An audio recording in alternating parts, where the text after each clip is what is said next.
Welcome to Al Bernstein Unplugged on Boxing. In a 40-year Hall of Fame career, Al has chronicled some of the greatest moments in boxing history. On this podcast, you get to hear him expand on those memories and talk about the current news in the sport of boxing. You also hear Al interview some of the biggest names in the sport. Here's Al Bernstein Unplugged. Hi, everybody. Welcome to the show. We have some fun things to talk about on this episode and somebody very fun to visit with. We're going to be previewing the August 1st show that Showtime is doing in boxing, the first trip back for Showtime since the pandemic started, and it is the beginning of a long run of shows all the way through December 12th, and I'm going to be telling you specifically about what you're going to be seeing on Saturday night, August 1st. Also, we're going to get to visit with a man who is not only filled with boxing knowledge, but one of the most entertaining and fun guys that you could ever imagine hearing. His name is Dave Bontempo. So we're going to visit with Dave as well on this show. And as always, we do it with my friend and partner, Mr. Trip Mitchell. Trip, how are you today? You're back from a nice vacation, so I assume you're rested and ready to go. I am so ready to go, but I don't have a collared shirt. I didn't pack as well as I should have. Ah, all right. Well, I'm sorry. Then now Adrian Broner is going to be my new co-host. I went down to the Tux rental store, and unfortunately, they couldn't get me one for today. So they didn't have next one. week. Yeah. All right. Next week you'll have it. Well, I am not traveling for a vacation, but I'm going to finally be back in action. Well, it is amazing, and we went over on last week's show. We had a scoop with Showtime's schedule up through the end of the year, and it is really happening. And one of the thoughts I'm having, just as we're taping today, we're finding out that some Major League Baseball teams are having some challenges. In basketball, a couple of guys escaped, one of which went to a strip club for dinner. We won't get into that. But in boxing, fighters are used to having a lot more discipline than other sports. When they go into training camp, and you being a former fighter yourself and covering it, do you think that boxing has a better chance of getting through this period than other sports? Well, there were a few, when the Top Rank series was on, they had a couple of fighters that tested positive for the pandemic. So I think you're likely to find that. But that's a very interesting point you're raising. Boxers it's a more solitary sport, and they do go into their cocoon to train. So you would hope that, they would be less susceptible to that. But we'll have to see. As we said, there were a couple of people that had to fall out of Top Rank cards. I'm keeping my fingers crossed that during this long run of Showtime boxing that we're going to come out unscathed. And I have to now the big question is, will I remember how to get to a terminal for a flight? Will I remember how to write the keys to victory? How many minutes in a round? There are a lot of challenges to me now after 5 months of as the longest time, of course, in the last 40 years. And this is a fact that I have not been on an airplane, and the longest time I have not called a boxing match. So we'll see if I remember anything about those. The Showtime will send out the corporate jet for you, I hope. Yeah. Oh, yeah. It's on the tarmac as we speak, literally waiting for me. It'll be out there for a couple of days just in case I decide to leave early. Yeah, that's for sure. Great to see that they take care of their important people. So exactly, you've got an interesting fight coming up. Private jet is there for me. Yeah, Fulton-Leo. On tap. Okay, the Fulton-Leo fight is going to be interesting, and that's a great way to start up your season. It really is. Stephen Fulton Jr. and Angelo Leo, two fighters who are fighting now for the vacant WBO 100 junior bantamweight championship, and they are both undefeated. Fulton is 18-0, and Angelo Leo is 19-0, and they are both similar as fighters and both extraordinarily skilled. I mean, this is a dead even fight. I think you could, if you took 10 boxing people that watch these two fighters, I think you'd probably have 5 picking one and 5 picking the other. And they they also have similar styles. They both like to control the pace of a fight. They're not huge volume punchers. They both have thunderous left hooks, and they both score knockdowns with that left hook to the body, which is interesting. In the last fight that Stephen Fulton had, he scored a knockout with the left hook to the body. So both men are extremely good body punchers, and they have power in spots. Even though Fulton only has 8 KOs in his 18 fights and Leo only has 9 KOs in his 19, they still have power. So even though on paper this fight looks like it's bound to go 12 rounds, not necessarily the case. It is to me, a fascinating match to watch because both these young men have lots of skill and they're highly motivated, of course, to try and win this fight, to win their first championship. Now, no matter how this fight goes on August 1st, both of these men will be players in boxing for quite a while, whether it's at that division or higher divisions. One loss, if there is a loss, assuming it's not a draw, is not going to derail the career of either man, but it certainly will knock down their chances of having a title in the near future. But it's a main event that I know there are probably a lot of even pretty active boxing fans that may not know who these two fighters are, but I'm here to tell you that they are excellent, and that is an excellent matchup. Sounds like a great way to kick off the Showtime series. And another fight, Williams-Aleem. You're excited about that as well. Yeah, Tremaine Williams and Rais Aleem. And, Williams a 27-year-old, Aleem a 30-year-old. So they're well into their boxing career, but you have to look at them still as kind of prospects because they haven't had a major match yet. This is their coming out party against each other. They've fought good competition, but not a match that was an eliminator like this one is a title eliminator fight.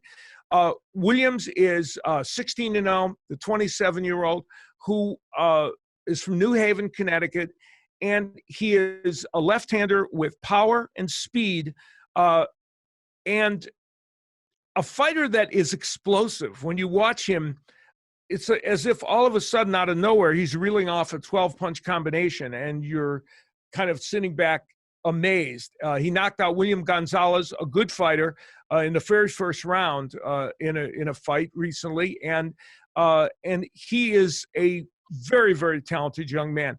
Now, Rais Aleem is a fighter that I've gotten a chance to see on several occasions. I called one of his fights last year that he did in Philadelphia, and he is training out in Las Vegas here, where he is this is now his home base.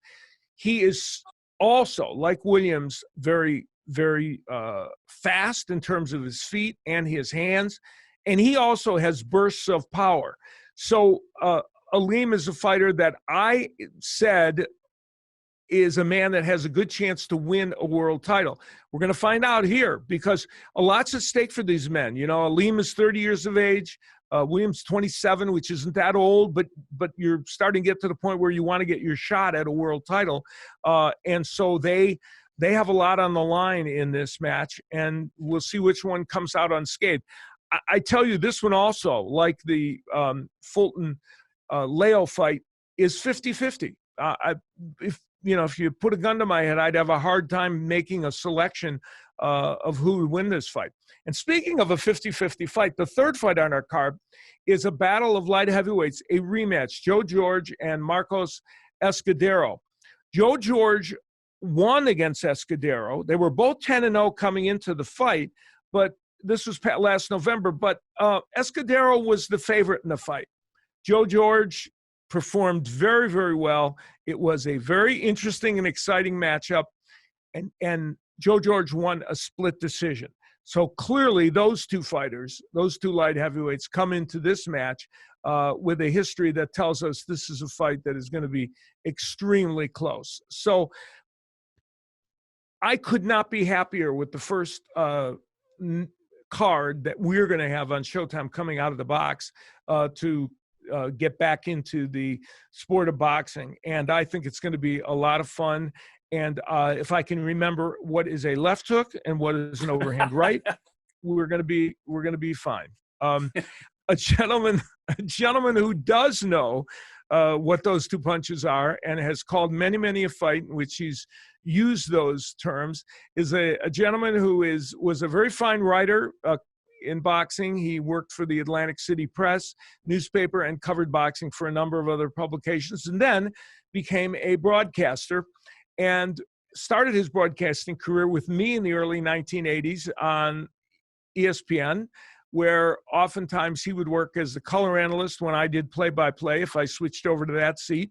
And for about 2 years, we worked together as partners in that configuration. And then Dave also worked as the interviewer on our Top Rank Boxing series. And I've done many pay-per-view shows with him as well. He's one of my best friends in life and a very unique man. And you're going to get a kick out of hearing this interview.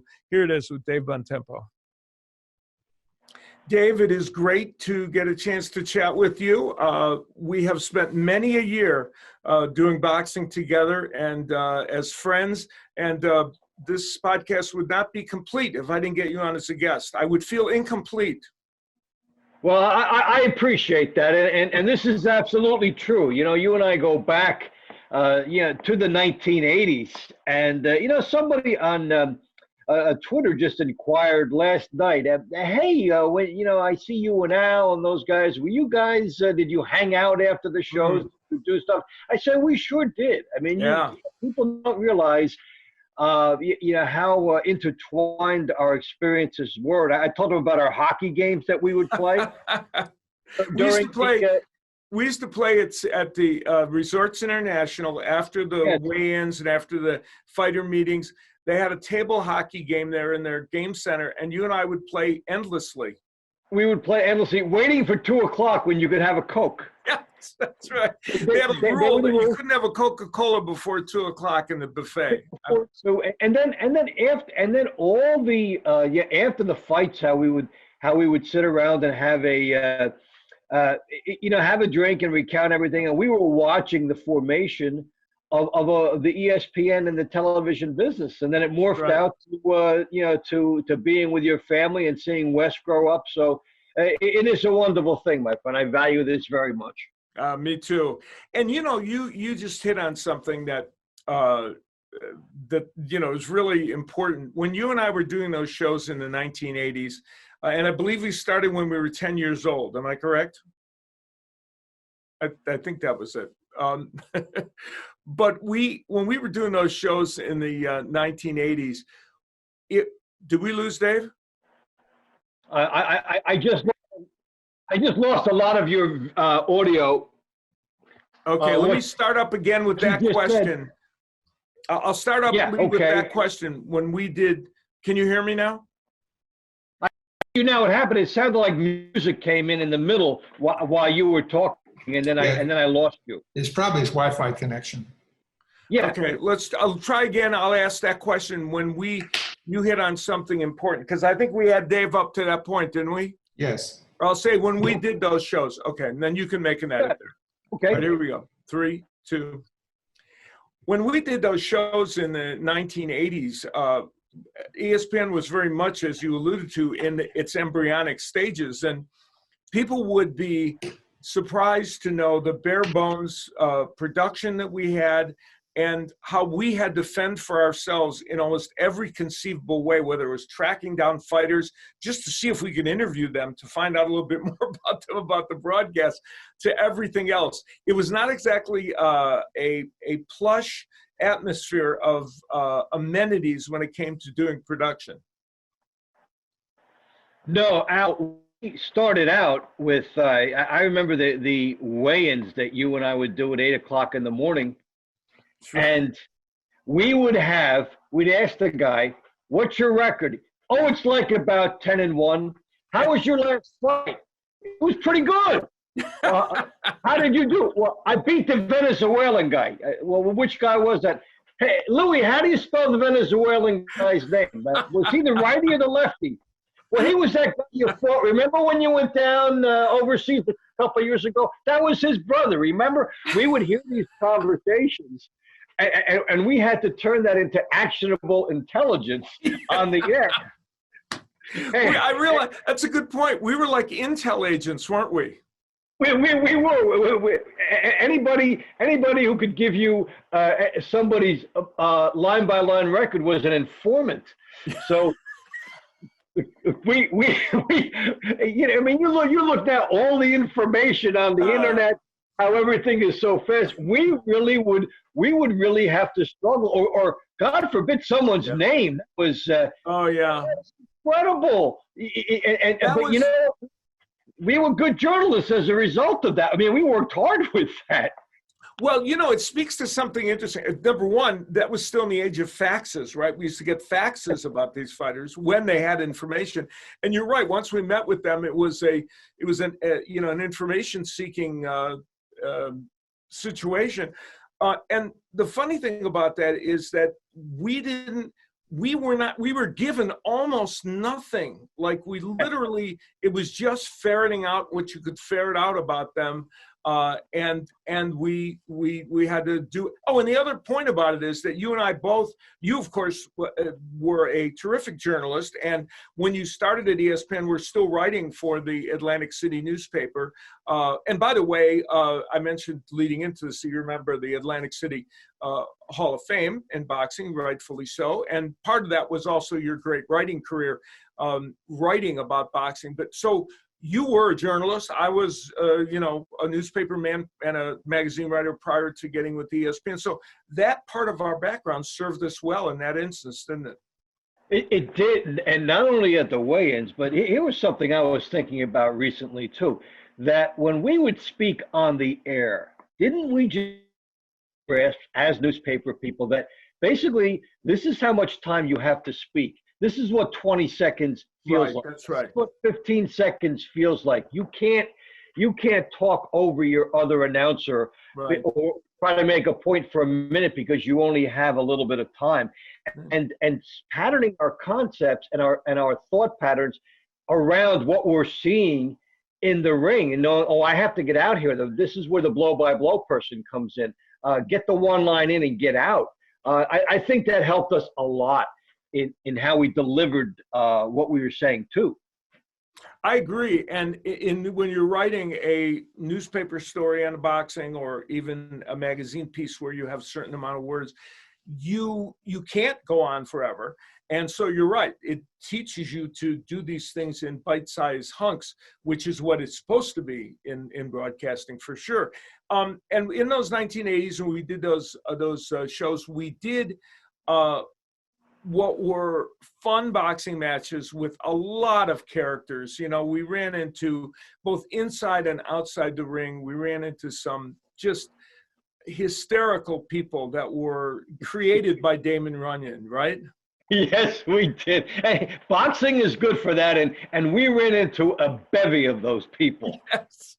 My God. I mean, all the way from Kenny Bang Bang Bogner, who in the ring at one point said, I didn't hear, at one time I was interviewing him and he couldn't hear, and he said, I didn't hear an effing word you said. I'm live on TV. And all the managers and all the people, and these boxers were guys that were making their way in the sport. They were not stars by any stretch. No, I think that's what helped in terms of like the raw feelings that came out. There was a manager by the name of Bob Botto who had like Machine Gun Mungin and Johnny Carter and everything. Yes. And he was trying to get publicity for a heavyweight by the name of Randy Mack. And the journalists weren't going for it then. And he goes, you guys wait. He goes, you're going to beg me to interview Randy Mack. You hear what I'm saying? You're going to beg me to interview Randy Mack. And what I really loved about the boxing characters is at the same time, I would go up and cover a Phillies game 3 or 4 days later, and it's a very corporate environment where everybody measures their words and they know how this is being disseminated. But boxing, it comes from the hip, and that's what really creates the entertainment of it. Or Hector Camacho saying, Davey, if it wasn't for me, he'd be working at McDonald's. I'm like, okay, I'm not going to get that at a baseball game. No, you will not. Not when you're interviewing baseball players in the clubhouse. And didn't Bob Botto own a sausage factory, if I'm not mistaken? In fact, he did, and he opened his descendants opened a Botto sausage factory about 2 years ago in Ocean City, which is right near me. And I walked in and I started telling some Bob Botto stories. It was their grandfather. And of course, the incidents were changed to protect the innocent. I made him out to be very clean cut, and that was an edit. And they were delighted at that. But he was, to me, one of the great characters. He was funny.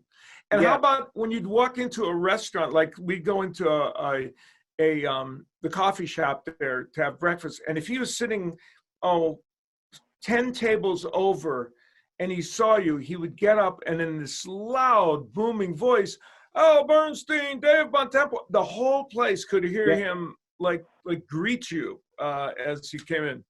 He had his own zip code. Yeah, he did have his own zip code. We did great fights, you and I, and one of the fights that we did, and we had Teresa Tapia on the show a few weeks ago, along with Paul Zanon, who wrote a very fine book, The Ghost of Johnny Tapia. And you and I were privileged to do the fight in which Johnny Tapia won the world title against Henry Martinez after his coming all the way back from his terrible bouts with alcoholism and literally living on the street. I'm thinking that had to be, for you, it was for me anyway, one of the most stellar nights of doing boxing. It was in this. I think it was like October of '94, somewhere in that period. You and I did it at the Pit in New Mexico, and the Johnny Tapia fan base was all behind them. And this is one thing about a boxer in his own neighborhood with his legion of fans. It was a great night for us. And I remember something that you said, we're talking about journalists and letting the scene speak. We're all up into the excitement. And then when Johnny Tapia won, you just put your hand down, like no speaking. And then you just said, Johnny Tapia has come all the way back. I love that because it was a nice way to let the scene speak. And it also, that event kicked off a long run for you and I on ESPN that particular night. That's true. And that's interesting you said that. I do think that in those cases, less is more. And you and I worked from that theory. One of the joys of working with you was that we knew how to let the action breathe. And we would say what we needed to say, but we were happy to let the action breathe. And I think that's really the way to do boxing. And you have, over your long career, done both play-by-play and analysis, as I have. When you were making a transition into doing play-by-play, what were you thinking about in terms of the way you wanted to approach it? Background was to say, okay, what does this viewer want to know that they're not going to get from the analyst? And what they want to know was where you are, what are the records of the fighters, what title are they fighting for? If you're now in the fourth round, what happened in the first three rounds of the fight in case they just joined us? What is the background of the fight? How can you link it in? And you're always getting these lines in, but you are setting the scene, and I think that like say if someone's walking in from his dressing room and you see his manager with him, and you have a certain amount of time to recount something that happened during the week with his manager and him and somebody else, but get it in, and you are building drama for people who can't see the drama, which they're going to see after the fight starts. So I always liked to approach it from. Yeah, that's very well put, and that is what Dave just gave you was a primer on the way it's supposed to be done, and you certainly did do that for sure. And when you started doing play-by-play, did you find that you enjoyed it as much or more than being an analyst? Yeah, I enjoyed them. I felt it was a different type of. In our business that I ended up having to do a lot of fights alone because oh, guess what? You can handle both roles. You will now do them. So, but I did like the idea of setting up a story and then being able to follow through on the story. So there was a lot of joy in that. And I'll tell you what did help after the journalism days and the weigh-in days we referred to. We lost his link. He's coming in and out. Yeah, we lost his feed there. No, it's still gone. Here, okay, now he's back. See if we get him back. Yeah, he's back. He's back now. You back, Yeah. Dave? On my phone. You there now? All right, let me re-ask that question, and I'll pretty soon I'll let you go because the connection's kind of tough. Let me re-ask that question about broadcasting. Okay? Are you there? Yeah. Did you hear me now? Yeah, now I can hear you. All right, let me re-ask that question, and you can that way he'll give him a clean edit. Okay, When you sure. okay, here we go. 3, 2. When you started doing the play-by-play, and in addition to color, but when you moved over and started in that role, what was your approach to it? I like to take the information approach that we've spoken about, and what does the viewer want to know? What title are you going for? What round are you in? What are the records of the fighters? What have you seen so far? If you're in the 4th round, set the stage. Has somebody been knocked down yet? Has somebody been cut? Has there been any type of a particular development within that fight that you connect to what you are saying now? And to build the drama that is going to then be, amplified by what you say later. In that regard, not only doing that, but a lot of research has come out of that, because you want to go back and maybe know how many fights a guy has done a certain way, what type of opponent he faced, and that's where the application of YouTube has been enormously helpful. Yes. Remember, we used to have to call the networks and say, "Hey, could you give me tapes on this guy?" Yeah. Oh, we would have to do that. Now you go onto YouTube, and what I love in looking at guys' fights is I'm looking at a particular point. I can bring that back and look at. I can look at a jab 5 or 6 times. I can look at a 5 or 6 times. What happened just before? Where were the feet placed? Why did he land that punch? There's something that we can see in that we could never even see when tapes were being sent to us, and it does lend a lot more enjoyment to the sport, and I think we have a responsibility to bring that to it. So I think there's a lot more stage setting when you do the play-by-play role or the blow-by-blow role for us. If Dave just gave everybody a primer on the exact correct way to do that, and what he didn't say was you don't sit there and tell stories for 3 minutes. You don't sit there and get in a debate with your analyst for 2.5 minutes. Those are not the ways you do play-by-play. The way you do it is the way Dave Bontempo just said it. But that's another story for another day. You have, over the course of a long career, seen so much in boxing. What are some of the things that you think have changed dramatically in the sport, that for either the good or the bad, that you think are kind of not game changers, but things that have really altered it? Well, I mean, you start with the technical things like the pay-per-view era and what that meant, and now we are into the live streaming era. Yeah, right. Which, all the fights can be broadcast and everybody can see everything.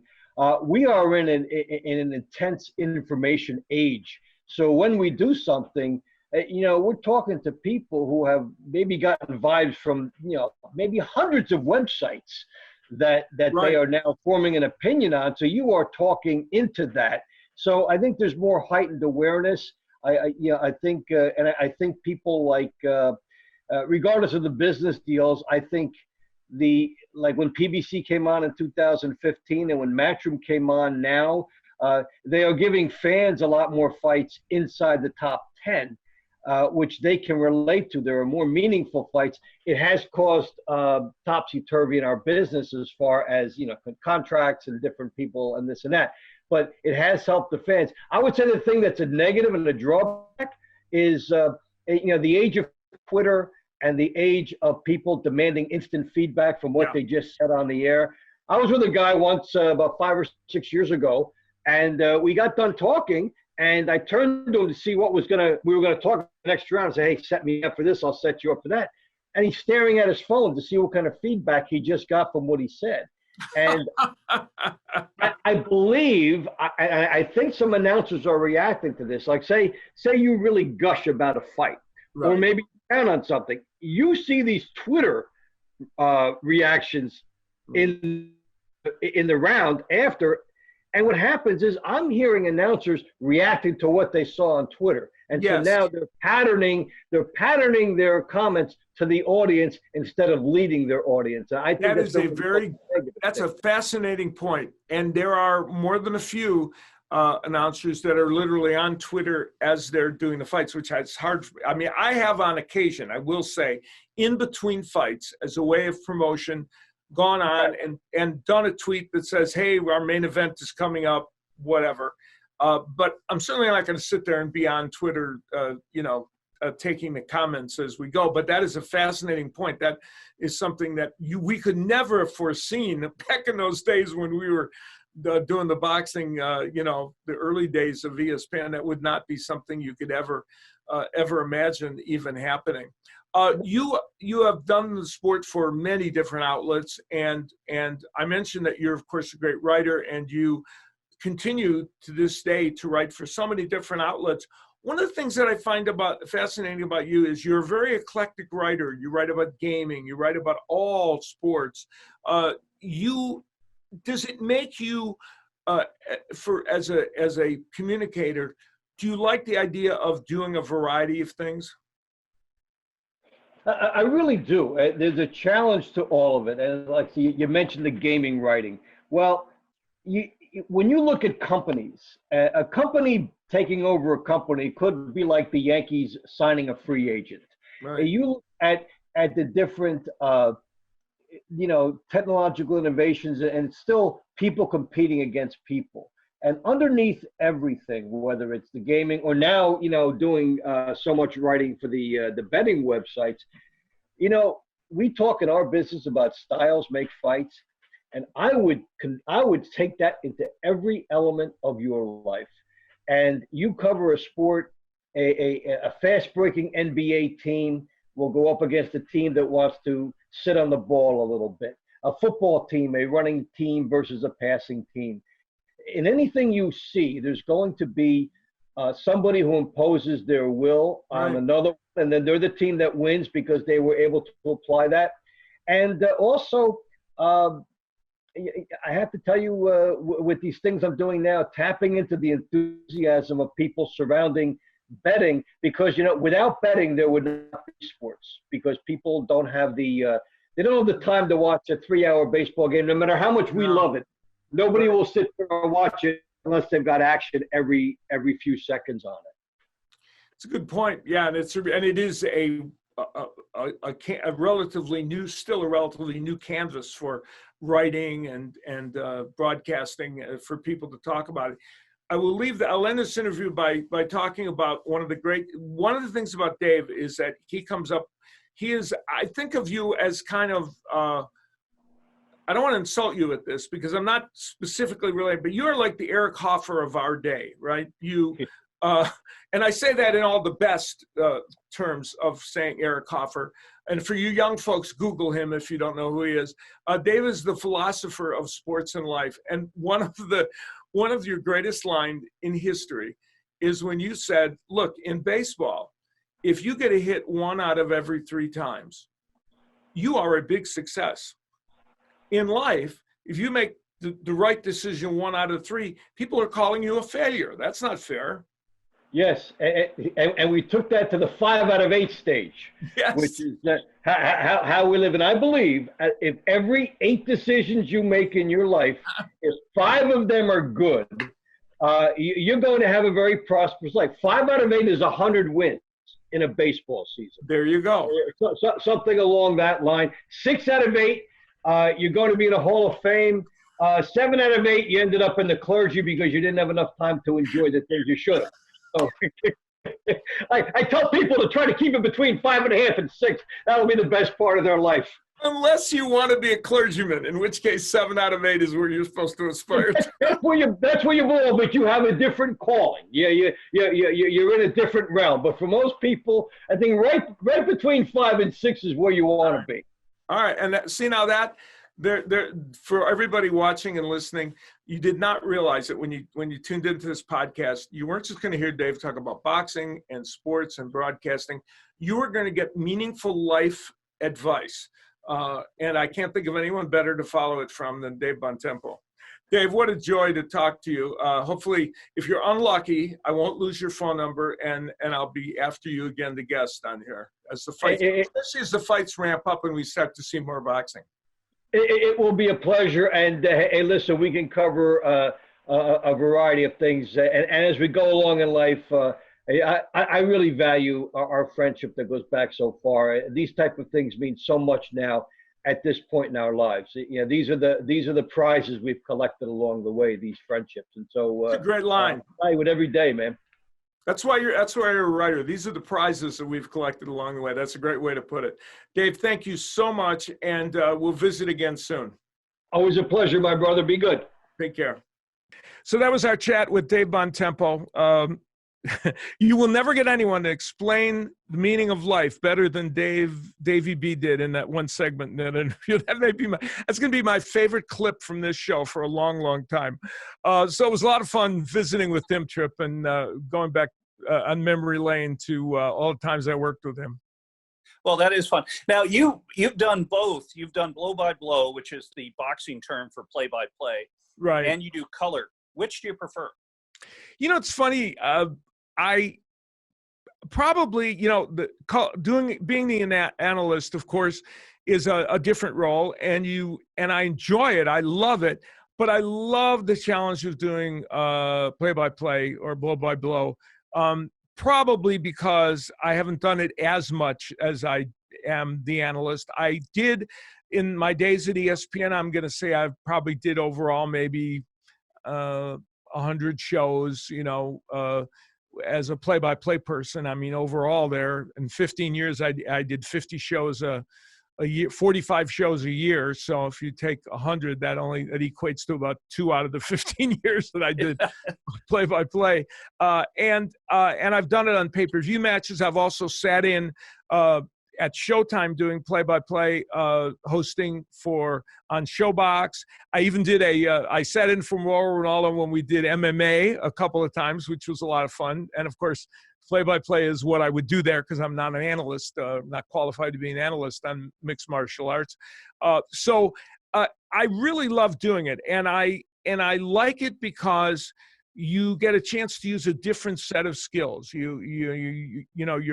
You're setting the table for the analyst. You're being the point guard to make sure everything gets distributed, and you're kind of setting the course of the ship, the broadcasting ship. So I find that interesting and fascinating. And one of the things that I enjoy about it is having the discipline to do those tasks and not find myself veering into doing analysis, which, of course, unfortunately, without naming names, a lot of play-by-play boxing broadcasters in recent years have done.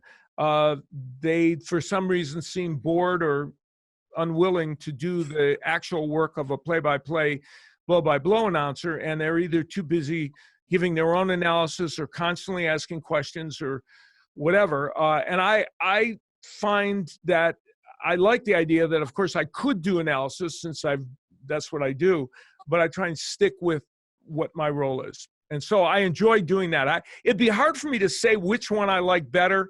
I've done less play-by-play in recent years, though I still have done it. And I always enjoy, I did one recently on a pay-per-view. In fact, it was the last show I did before the pandemic hit. I did a pay-per-view that was syndicated in Dallas, Texas. And I worked with Paula Malignaggi and another analyst, and it was a lot of fun. But you almost got me thrown out of a casino bar a number of years ago. After a hockey game, you were doing an ESPN basketball game, and I tried to get the bartender to turn the volume down on the music in the casino so I could hear you do play-by-play. Okay. That is not a way to win any friends in a casino. No. Yeah, they didn't want, no, nothing good comes out of trying to get someone anywhere to turn a TV to the channel you wanted or the level you wanted. I don't know any time that story has ended well, right? Whether it's a doctor's office or a waiting room, or it's a bar or it's a restaurant, it never ends well. So yeah, I did do play-by-play on a number of games on ESPN. I loved doing basketball play-by-play, and I did a bunch of Big Sky Conference games. And part of the problem is, of course, I was doing so much boxing, 45 shows per year, that I wasn't able to be plugged in to do a full slate of games for maybe a conference, because I was so busy with the boxing. But I was able to do a bunch for a couple of years, and that was a lot of fun. Yeah, and again, when you're at the bar saying, turn up the audio on the Montana game. No. You're right. not. It was Montana. Boy, do you have a good memory? It scares me. Holy cow. It was. I remember doing a Montana game. So you're the Grizzlies, I believe, aren't they? They are, and they still are. Okay, we've got a couple great questions. Wayne Termel asked, Clay Collard is on quite a run. Is he for real, or is this the boxing version of Lynn Sanity? Great reference there. And will he revert back to the norm soon? Smart question. Yeah. Jeremy Lin, the fine player who had that unbelievable run with the Knicks and has been a solid NBA player even after that, but never quite got back to that amazing run. Clay Collard, of course, has become kind of the breakout star of the Top Rank summer series that they did. He is a 27-year-old who was an MMA fighter who got a late start in boxing. 2017, I believe, he began his boxing career. And then, it had some ups and downs for a little bit. And then all of a sudden, as he learned the sport better and got more into doing the boxing, coming over from MMA, he started to improve. And in his last 4 fights, he has won all 4 of them. 3 of them came against undefeated fighters on the summer series, and he became kind of a folk hero. So, to boxing fans that were watching that. Here's what he has going for him that would make you believe that whether he becomes an all-time great is a whole nother story, but will he become a fighter that could ultimately win an important fight and maybe even challenge for a title? It's possible. And the reason I say it's possible is because he's shown improvement. You see him and you realize he's got fast hands, still working on the technique, but he is, a tough fighter, which you would think coming from the mixed martial arts discipline. And he is exuberant and he is dedicated. And when you put all that together, and he's still only 27, so it's not, it's getting up there a little bit. It's certainly not an age where you think somebody's career should fall off. You can still be learning and getting better at that age. And that's precisely what he's doing. So not only does it look like Clay Collard can, I think, go on and continue to be a very good fighter, I hope he does. He's a delightful guy, and he's created a very fun story in boxing at a time when that sport, like any others, could use a fun story, because we're trying to just get back and have competition. So a quick follow-up. What would be tougher, switching from boxing to MMA or vice versa? Oh, much tougher to switch to MMA. Even though a lot of the MMA fighters have tried to come to boxing and some have had mixed success, if you're going to switch from one sport to the other, you're more likely to be able to make the switch from boxing to mixed martial arts, because if you're going to switch to mixed martial arts, you need to have had experience in at least one of the other disciplines.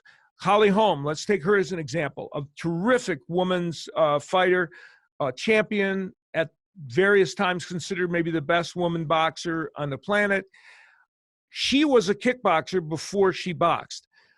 She spent a lot of time. She didn't just rush right into MMA. She took plenty of time and worked with some top trainers to get herself ready to make her MMA debut.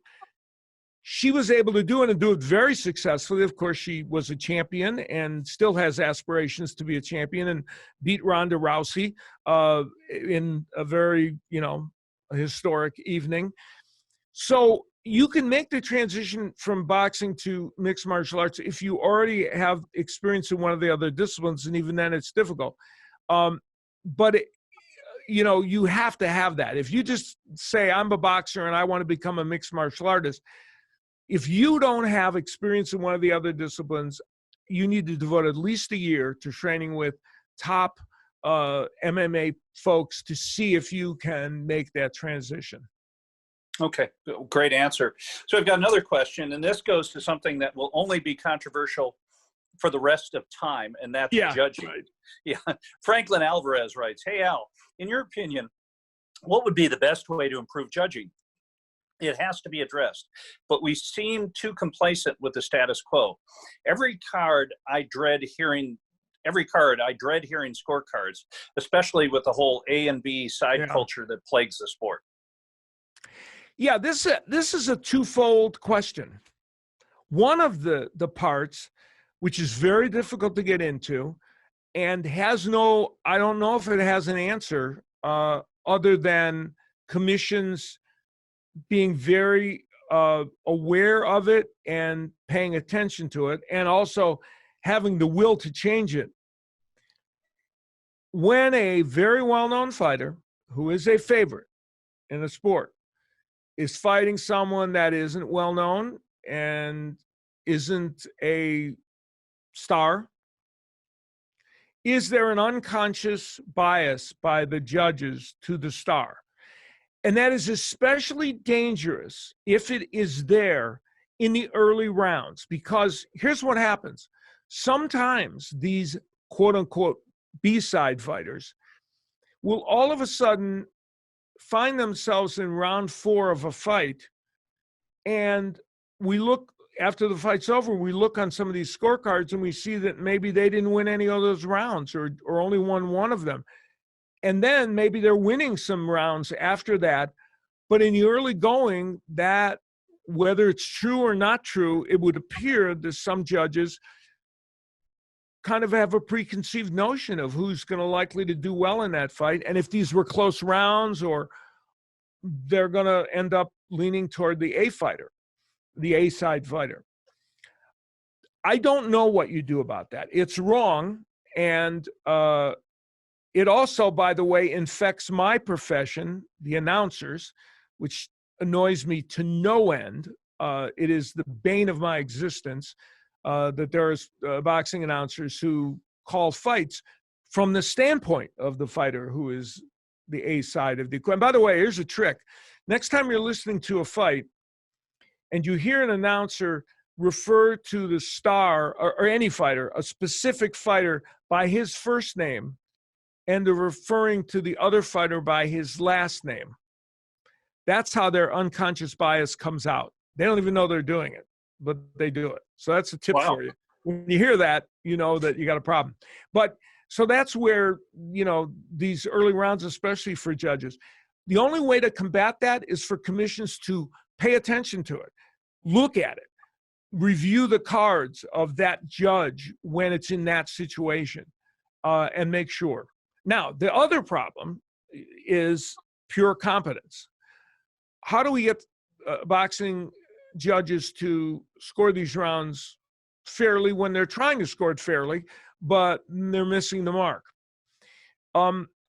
Now, I know that, and this also speaks to the philosophy of judging. This is like the third element to all this.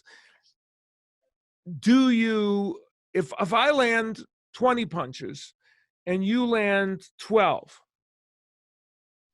my 20 are all legitimate punches, but 9 of the 12 that the person that landed the 12 seemed kind of hard, and maybe they looked like they affected a person more, but there was no knockdown. Okay. Who do I give that round to? Now, in my opinion, that round should go to the person that landed 20 punches, because if they're legal punches and you've adjudicated them as a judge to be legal punches that landed, he has done more effective work. And because you can't, there's no way to tell quantitatively whether those 9 punches that I said seemed harder, how much damage did they do? Did they do a lot of damage? Maybe if you could go for those 9 punches, if the guy's knees buckled and he reeled across the ring, I don't know. But even so, in my opinion, if you landed 20 punches and they're all legal and they all count, you win. Now, lots of times there's very close rounds in boxing, and those are the ones that I think people have a hard time. These are the ones that end up creating decisions that are questionable to people. Now, some boxing folks will recoil when I say this. You might even recoil, Trevor. I don't know. So if I see you recoiling, I'm going to know that I was right. While I don't believe that probably in the pro ranks you can do computerized scoring, and it's even had mixed results, good, bad, in the amateur going, I do believe that judges need to be reminded of what they thought they saw in a round. And I think anything you can do to help remind yourself is good. Here's what I would do if I was running boxing. I would have a giant button on the right and a giant button on the left that the judge didn't have to look down to see. And they're looking at it and they think one fighter scored it, they touch that. They think another, they touch the other one. And it is purely a reminder to them. At the end of the round, they hit a printout button and they get a printout of what they scored in that round. Now, it's not official. It's only a guide to them. But it would remind them of what they thought were legal punches. Now, CompuBox, which does the fights for us at Showtime and many other networks, they always have one person watching one fighter and one person watching another. And that's the only true way to count punches. So one person counting might not be 100% accurate, but it's going to give that judge a reminder of what they thought. We so often hear about judges remembering the last minute of a round more than they remembered the first minute of the round. This is one way to help mitigate that. So I would like to see that. And I think that printout at the end of the round would give that judge a chance to at least remember what it was they thought they saw. They could still go against that and say, well, it's close. Let's say they hit that printout and it's 16 punches landed by fighter A and 14 for fighter B. Well, it's perfectly reasonable for them to say, well, but I still have the feeling that fighter B won and I'm going to give them the round. So that's one of the things that I would do if I was the czar of boxing. So, Al, I've seen chairman of the Nevada State Athletic Commission looking like they were having bad days. Do they go back with judges afterwards? What's the process after a fight is over? Yeah, a commission like the Nevada Athletic Commission and many others, especially the larger ones that are having so much boxing, they do review things with their judges. They have meetings with a number of judges. They'll have meetings with specific judges after they've reviewed things. They oftentimes go through video of fights. I know boxing fans look at it and can't believe that's so, but sometimes, but they do, and their heart's in the right place. They want to get it right, and they try to get with the judges, talk about what's happening, and see if they can fix issues if, in fact, the judges are having any. And of course, that has to do with close decisions that people think have been inappropriate, all the rest. And so they're working to try and fix the issue. But as I pointed out, the issue is sometimes twofold. Sometimes it's a subconscious thing that the judges may have in their brain, and sometimes it's the actual function of the job. Well, in a future show, how about this for a tease? You'll come back and name the worst judges in the history of boxing, and play-by-play announcers, blow-by-blow announcers who also do color. Can we do that for next week? Yeah, Trip is obvious. This is like the third or fourth time that you've suggested things that are clearly career breakers for me. So I'm starting to feel that there's a conspiracy at play here, but nonetheless, okay, well, so it's my job to it's my job to resist your temptations. Although actually, you're probably doing it for the benefit of the show, because I'm sure that would attract more listeners and viewers, because we could promote that and it would create giant controversy. So maybe that's what it is. I can think of two or three announcers right now that I want to hear about after the show. Yeah, right. Yeah, exactly. Speaking of announcers, and we've interviewed a number of them, next week on our next episode, we're going to be chatting with the young lady who has broken some new ground and created some history. She is the first woman to do play-by-play on a series of boxing matches. She does now does the play-by-play on the international broadcasts of the for Top Rank, and she has worked with Top Rank for a period of years now, reporting, working on fights. Her name is Christina Poncher. She is a terrific person and very talented broadcaster who I happily was able to provide her start in broadcasting when I was running the boxing channel, internet channel, video boxing channel. And I gave her an opportunity where she had been behind the camera most of the time as a producer and working in many other sports, but had a great interest in boxing. I was able to give her an opportunity to work on boxing, and that helped lead to some of the other opportunities that she's had. And of course, she has run with them and done a terrific job. So in our next episode, we'll be visiting with Christina Poncher, who is a total delight, and you will find her extremely interesting. Well, I hope this episode was interesting to you. My thanks to Trip for his fine efforts. My thanks to Lee, our producer, who keeps us all on the right track here. And we will look forward to seeing you next time on Al Bernstein Unplugged.